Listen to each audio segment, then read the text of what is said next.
معايا وبنتكلم على عايز ابقى كوتش اعمل ايه. وعندنا النهارده احنا كنا اتكلمنا على ان انت تعرف نفسك. الخطوه الاولى ان اتكلمنا على ان انت تعرف عن الشغلانه. ويا جماعه اللي انا بقوله لكم ده تعملوه على اي شغلانه اجان.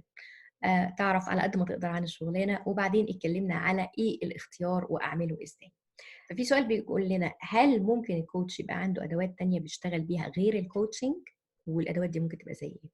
طيب، لازم نبقى عارفين ان الكوتشنج على قد ما بنقول مهنه رائعه وجميله وحلوه وكل حاجه في الدنيا، الا انها كمان individual. يعني ايه؟ يعني ياسمين هتكوتش بطريقه غير نور، غير منى، غير اسماء، غير اي حد تاني. كل واحد فينا هيكوتش بيكوتش بطريقته مختلف. عشان كده احنا لما بندرس برضو الكوتشنج وبنعمل التدريب العملي وبنسمح بان يبقى عندنا حد هو الكوتشي او هو العميل والباقي وبيبقوا هم الكوتشز، وبنسمع وجهات النظر عشان كل واحد يقدر يشوف. هتلاقوا ان كل واحد لما بيعمل كوتشنج بمنظور مختلف وبطريقه مختلفه وبرؤيه مختلفه وبتطبيق مختلف للي هو بيتعلمه.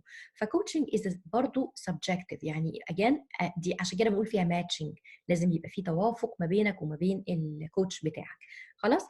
الكوتش ده كمان من ضمن الحاجات اللي بتخليه مختلف هو مين؟ زي ما سالتكم قبل كده، خبراتك السابقه ايه، وتعليمك ايه، والحاجات اللي عدت عليك في حياتك ايه، واللي بتحب تعمله ايه، ورؤيتك وقيمك. كل الحاجات اللي قلناها في كل الحلقات اللي فاتت تحطها مع بعضها تخلي في كل كوتش يونيك، كل كوتش مختلف له الطابع بتاعه.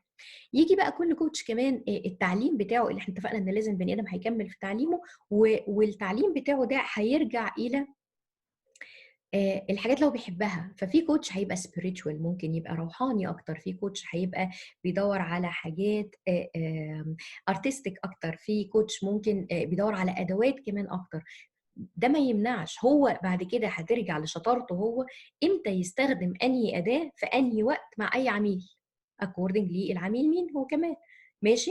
ف ف فكل ما يعني ما تيجوا تقولي مثلا انا درست كذا كذا. ايوه، ما ممكن ده ناخده معانا ونوظفه ونشغله ويطلع معانا اداه من الادوات اللي احنا بنشتغل بيها.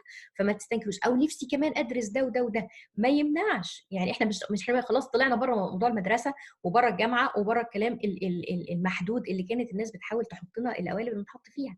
دلوقتي الدنيا كلها واسعه قدامك. كل الادوات اللي انت حاسس ان انت نفسك تاخدها او نفسك تبقى معاها، نفسك تبقى معاك حتى لاستخدامك انت الشخصي. ساعات الكوتش لان من واجبه ان هو يطور في نفسه ويحسن من نفسه، واتفقنا انه كوتش. فاذا وهو بيطور في نفسه لان هتعدي عليه تحديات كمان، فاذا وهو بيطور كمان في نفسه هيتعلم انه يستخدم ادوات مختلفه، وهيجي في حياته ديسيبلينز او حاجات تانية يعرفها تنمي مهاراته وتوسع مداركه، وبالتالي يقدر ان هو يستخدم الحاجات دي او ينتقي منها اللي يستخدمه وينتقي منها اللي هيفضل لاستخدامه هو الشخصي. فينفع ان الكوتش يبقى عنده ادوات تانية غير بس اللي هيتدرسه في المدرسه دي او في المؤسسه دي او في المكان ده او في الجامعه دي. كل مكان بيطلع بكورس بيبقى عنده ادوات او رؤى او طريقه او منهج عايز الناس تستخدمه، مش عشان حاجه، عشان جربه ونفع. اوكي. لكن انت لما بتبتدي خلاص بتتخرج من المكان ده بيبقى عندك الحريه في انك تستخدم منه الادوات اللي تناسبك، وتطلع وتستخدم ادوات تانية من حتت تانية.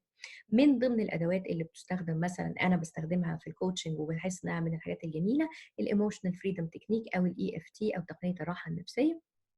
وبحس ان دي حاجه من الحاجات اللي تخليني عندي اكسترا فاليو، عندي قيمه مضافه بقدر اديها للناس. ليه؟ لاني اعرف امتى استخدمها او احطها معانا، وامتى اقول لا والله انت محتاج تروح لممارس لهذه المهنه ويبقى ده اقوى مني في الاتجاه ده. ده مثال، ممكن يبقى فيه مليون مثل تاني على الحاجات دي. فاجان اللي حد بيحب يدرس ارت ثيرابي، وان كنت هحط بس هايلايت على قصه الثيرابي لان احنا ما بنعملش ثيرابي، لكن اقدر استخدم الارت اكسرسايزز كمان في ان انا اطور في اتجاه معين او اساعد في اتجاه معين.